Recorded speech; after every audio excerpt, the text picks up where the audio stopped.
नितीश कुमार यांचा मुख्यमंत्रीपदाचा राजीनामा। राजभवनात जाऊन राज्यपाल राजेंद्र अर्लेकर यांच्याकडे सोपवला राजीनामा। आजच शपथविधीची शक्यता।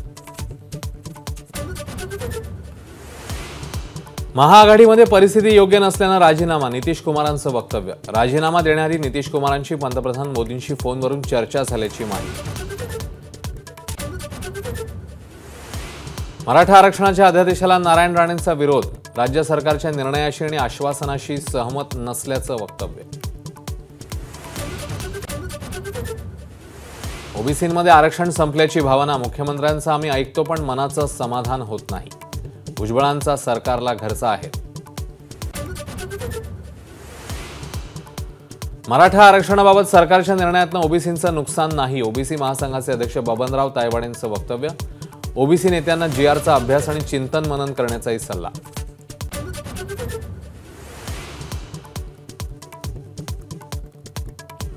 छगन भुजबळांची आज ओबीसी नेत्यांसोबत चर्चा। सायंकाळी 5 वाजता शासकीय निवासस्थानी बैठक।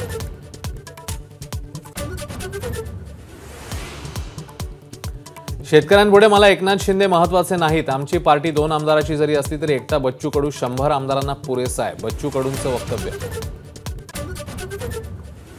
छगन भुजबळांची ओबीसी आरक्षणासंदर्भातली भूमिका समता परिषदेची, राष्ट्रवादीची नाही। प्रफुल्ल पटेलांनी भुजबळांच्या भूमिकेपासून हात झटकले। तर माझी भूमिका पटो न पटो समाजासाठी लढणार, भुजबळांचं प्रत्युत्तर।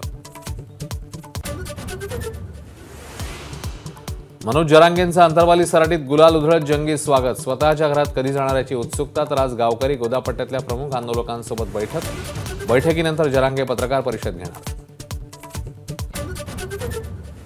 अधिकाऱ्यांच्या कानाखाली 12 वाजवा। आपला बॉस सागर बंगल्यावर बसलाय। नितेश राणेंचं वादग्रस्त वक्तव्य। गोंदिया भंडारा लोकसभेच्या जागेवरून महायुतीमध्ये चढाओढ। राष्ट्रवादीच्या अजित पवार गटाकडे ही जागा आल्यास मलाच लढावं लागेल, प्रफुल्ल पटेलांचं वक्तव्य।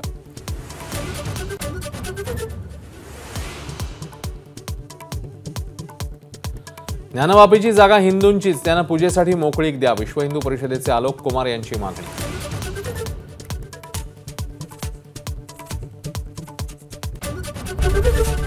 एबीपी माझा, उघडा डोळे बघा नीट।